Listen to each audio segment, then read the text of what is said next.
Hello everyone, இந்த வீடியோல உங்க ஐடியோட ரெஃபரல் கோடு எப்படி எடுக்கணும், அதை வச்சு உங்க ஐடிக்கு கீழே புது ஐடியை எப்படி கிரியேட் பண்ணணும் அப்படின்றத பார்க்க போறோம். குரோம்ல போய் digitechelite.com அப்படின்னு சர்ச் பண்ணுங்க. சர்ச் பண்ண உடனே டிஜிடெக் வெப்சைட்டோட லாகின் பேஜ் ஓபன் ஆகும். அதுல உங்களோட மெம்பர் ஐடி, பாஸ்வேர்டு, அதுல கேட்டிருக்கிற கேப்சா இந்த மூணுத்தையும் ஃபில் பண்ணி சைன்இன்ற பட்டனை கிளிக் பண்ணுங்க. இப்போ உங்களோட டேஷ்போர்டு ஓபன் ஆகும். இத கொஞ்சம் ஸ்க்ரால் பண்ணீங்கன்னா கீழே கடைசி உங்களோட ஏ டீமுக்கும் உங்களோட பி டீமுக்கும் தனித்தனி ரெஃபரல் கோடு இருக்கும்.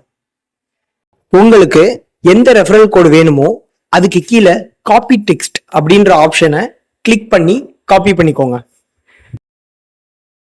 உங்களுக்கு கீழே யார் பேர்ல ஐடி ஓபன் பண்ணணுமோ அவங்களோட வாட்ஸ்அப் சாட்குள்ள போய்க்கோங்க.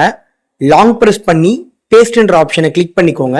உங்களோட ரெஃபரல் கோடு பேஸ்ட் ஆயிரும். அதை அவங்களுக்கு சென்ட் பண்ணிருங்க.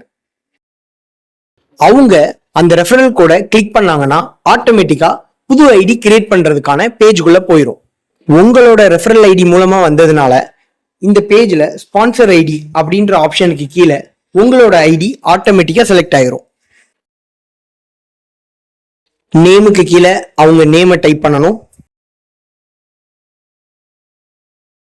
இமெயில் அட்ரஸுக்கு கீழே அவங்க ஜிமெயில டைப் பண்ணணும்.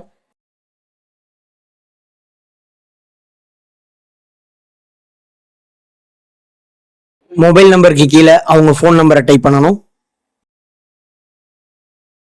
செலக்ட் கண்ட்ரி அப்படின்ற ஆப்ஷனை கிளிக் பண்ணி இந்தியாவை செலக்ட் பண்ணணும்.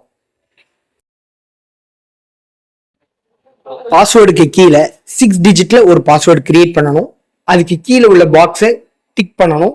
அதுக்கப்புறம் கிரியேட் அக்கௌண்ட்டை கிளிக் பண்ணீங்கன்னா உங்களுக்கு கீழே அவங்க ஐடி கிரியேட் ஆயிரும்.